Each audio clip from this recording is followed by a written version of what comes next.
welcome to my note naming games. I'm first just going to go through the contents of your pack. You should have single clef stave cards.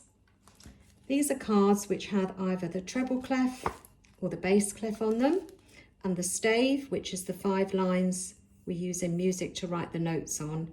Each card has a different word. There are 4 words in the treble clef, 4 words in the bass clef, and 2 sets of each.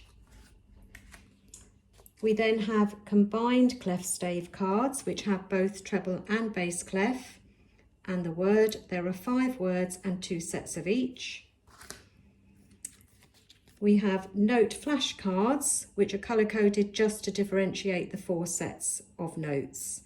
There are bass clef lines, which are green, treble clef lines, which are red, bass clef spaces, which are yellow, and treble clef spaces, which are blue. Each card has the name of the note on the front or blank on the reverse.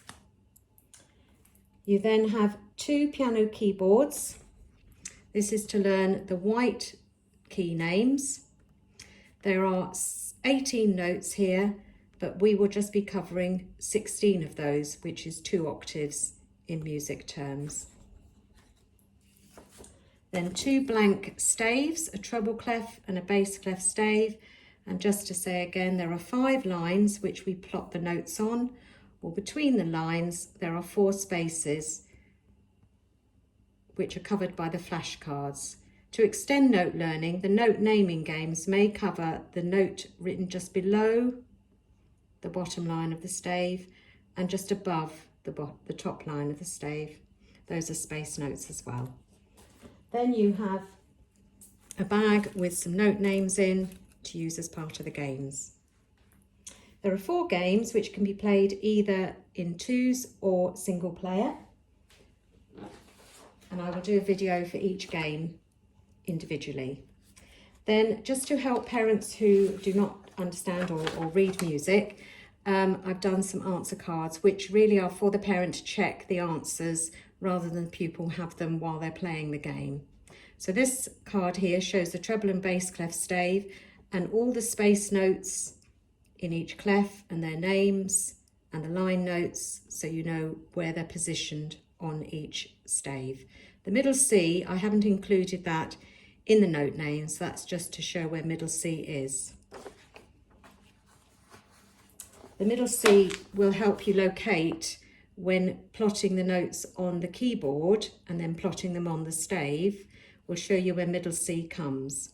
Now I said the music keyboard has 18 notes and we'll just be using 16 of them. So there are 2 options here. Either you can use 8 notes from the bass clef, and there are the 8 notes on the stave, or 8 notes from the treble clef, and they are the 8 notes on the stave.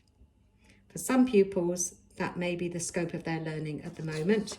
For some pupils who have gone a bit further, you can devote more of the stave to one clef. So this one's for the bass clef. So there's plotting where middle C is on the keyboard, and then all the notes going to the left, going down the keyboard, will just go up to the F or down to the F, which is the lowest note that we will cover in these games. And for the treble clef, the same. The middle C will be plotted on the left-hand side and all the notes run to the right, and all the notes go up the stave. To the highest point we will go to is G at the top.